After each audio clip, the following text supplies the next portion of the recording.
going on, guys? Mr. BFit here. And today I want to talk about a program that I just finished up and I'm now running a second time through. It's called House of Muscle 12-week program. The program is completely free. It is completely structured. It's a 3-phase linear program. So first phase is bodybuilding, second phase is strength, and third phase is power. This program is for people who are beginners, people who are intermediate lifters, and people who have never really followed a structured program. This is definitely a type of program you want to do, because it'll kind of help show you what a structured program's like. And if you never followed one before, I mean, there's progress to be made there. So I want to talk a little bit about my personal experiences. I maxed in the beginning of May. I hit a 275 squat and I had a 225 bench. Those were both in the beginning of May. I'm not gonna lie, I skipped all 3 of the deload weeks, which I do not recommend you do, just to ensure that you get proper recovery. But I skipped all 3 of the deload weeks, so the program for me was only 9 weeks. I went from a 275 squat to a 335 squat, and my bench went from 225 to 240.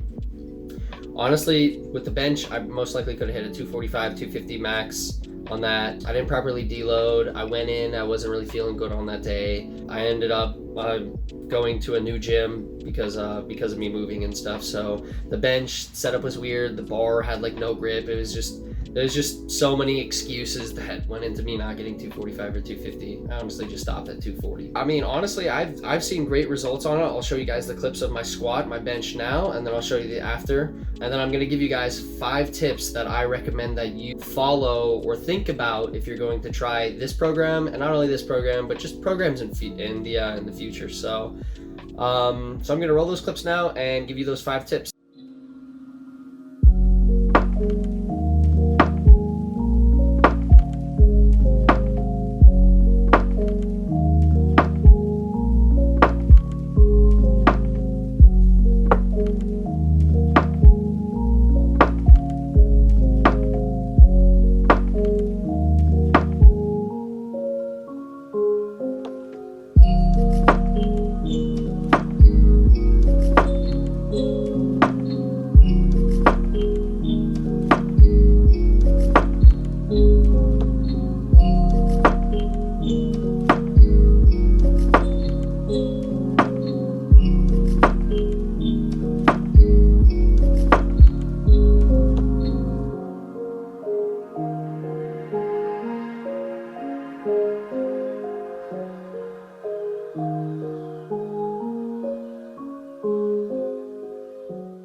The first thing is choose your maxes wisely. So if your max on bench is 225 and that 225 is with a spotter's help, your ass is off the bench and you're bouncing it off your chest, that's probably not a good max to go. You need to make sure that you know your 1 rep max on each of your compound movements, and that, like I said, that should be like a good clean 1 rep max. Let's say, for example, your max bench is 225. For the program's sake, I'd go with a 220 just to make sure. Your squat and your deadlift, I would knock that down maybe 10 pounds. So let's say your squat is 315, do your percentages based off of a 305 squat. That's just to make sure that later on in the program, when the intensity goes up and everything, and even in the beginning with the high volume, which is pretty intense, you don't miss your sets and reps. Because when you go through this program, even if you are having like a day that you're not like feeling the greatest or anything like that, you should be hitting all your maxes. Even on the days that I did not feel good, I hit all my sets, my reps, and all that. I think I just said maxes, I meant sets and reps. But so the second tip is going to be, don't work out on your rest days. Whatever you do not work out on your rest day. This program, you work out 4 days a week. You have 3 days of rest during each week. If you work out on your rest days, like you go in, you hit an arm day, you run the risk of not being properly recovered. And then when you go in, let's say you hit an arm day on a rest day, well, your triceps are now fried. So when you go to hit your bench, you're gonna have difficulty doing it because your triceps are already pre-fried and you added on that extra volume that you shouldn't have. Tip number 3, don't be afraid to switch out exercises. Let's say you can't do skull crushers because it puts strain on your elbow, and then every time you bench after that, like, you feel pain and stuff like that. Obviously that's not smart to do that exercise. So if you're gonna do that, you could switch out exercise. Let's say for that example, you might take a dumbbell and do a dumbbell pullover. Just make sure that you keep the sets and the reps the same. So if it's a skull crushers 3x10, make sure you're doing the dumbbell pullovers for a 3x10. Also, don't switch it out for exercises that aren't similar. So the skull crusher is an intense exercise, and obviously the dumbbell pullovers are pretty intense. So don't switch it for something like a dumbbell kickback where you're taking a 5-pound dumbbell and you're just coming back with it. Obviously there's a big difference between an 80-pound skull crusher for a 3x10 than a 5-pound dumbbell for a 3x10. So tip number 4 is, the less things you change in the program, the more likely you are to see better results. So it's okay if you change like an exercise like that here and there, but don't go throughout the program changing all the sets, changing all the reps, changing just all this stuff, because when people are designing these programs, it's usually people that know more about lifting and more about just exercise in general than we do. So they're taking into accountability things like volume, they're taking into accountability things like recovery, things like frequency, how many times a week you hit it. They're designing the program around these things. So if you are increasing your frequency and decreasing your volume and you're changing all these factors, you aren't going to see the results that are intended. And the intended results are to get your size up if you're eating enough and get your maxes up. If